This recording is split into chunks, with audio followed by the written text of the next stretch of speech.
প্রিয় শিক্ষার্থীরা, আমরা এখন এই ভিডিওতে এই যে 121 আর 225 এর ভাগ পদ্ধতিতে বর্গমূল নির্ণয় করব। ঠিক আছে, তো দেখো আমরা প্রথমে 121 এর ভাগ পদ্ধতিতে বর্গমূল নির্ণয় করি।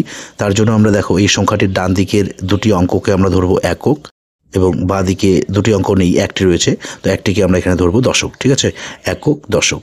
তো প্রথমে এখানে এই যে ভাগ পদ্ধতিতে বর্গমূল নির্ণয় করার জন্য এই যে প্রথমে দশককে ভাগ করতে হবে। ঠিক আছে, দশকের সংখ্যা এখানে রয়েছে 1, তো আমরা 1 বাদ দেব, এখানে 1 বাদ দিলে এখানেও 1 বাদ দিতে লাগে, এককে 1,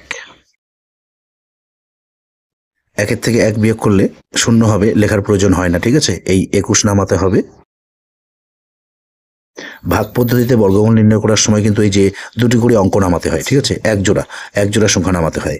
তো আমরা এই যে 21 নামালাম। ঠিক আছে, এখন এই যে এখানে 1 রয়েছে, এই 1-এর দ্বিগুণ এখানে লিখতে লাগে, এই 1-এর দ্বিগুণ লিখতে লাগবে এখানে। 1-এর দ্বিগুণ হচ্ছে 2। ঠিক আছে, এখন আমরা এই যে এখানে এমন একটা সংখ্যা বাদ দেব যেই সংখ্যাটি এখানেও বাদ দিতে হবে। ঠিক আছে, এবং এই সংখ্যা দিয়ে এখানে এই যে সংখ্যাটি গঠিত হবে তাকে গুণ করলে যাতে মিলে যায়, মিলে গেলে ভালো হয়। ঠিক আছে, তো আমরা এখানে 1 বাদ দেব, এখানে 1 বাদ দিলে এখানেও 1 বাদ দিতে হয়। তখন এই 1 দিয়ে এই 21কে গুণ করতে হয়, 1 দিয়ে 21কে গুণ করলে 21কে 21, এই যে মিলে গেল। ঠিক আছে, বিয়োগ করলে 0, 21 থেকে 21 বিয়োগ করলে 0, তো আমরা অ্যান্সার পেয়ে গেলাম। সুতরাং এই যে 121 এর বর্গমূল হলো 11। ঠিক আছে, এরপর আমরা 225 সংখ্যাটির ভাগ পদ্ধতিতে বর্গমূল নির্ণয় করি। দেখো একইভাবে এই একক, এই দশক, এখানে আমরা 1 বাদ দেব, এখানে 1 বাদ দিলে এখানেও 1 বাদ দিতে লাগে, 1 গুণ করতে লাগে, এককে 1। এরপর বিয়োগ করতে হবে, এই যে 2 থেকে 1 বিয়োগ করলে 1 হবে। এখন এই যে এই দুটি অঙ্ক নামাতে হবে।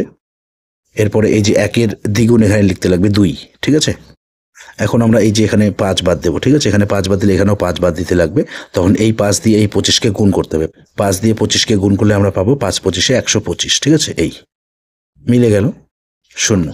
সুতরাং এই যে 225 এর বর্গমূল আমরা পাচ্ছি এই 15। ঠিক আছে, এই হচ্ছে উত্তর। তো প্রিয় শিক্ষার্থীরা, তোমরা এই যে ভাগ পদ্ধতিতে বর্গমূল নির্ণয় করা বুঝতে পেরেছো কিনা অবশ্যই তোমরা কমেন্ট করে আমাদের জানাও। ঠিক আছে, তো এই ভিডিওতে এ পর্যন্ত, ধন্যবাদ।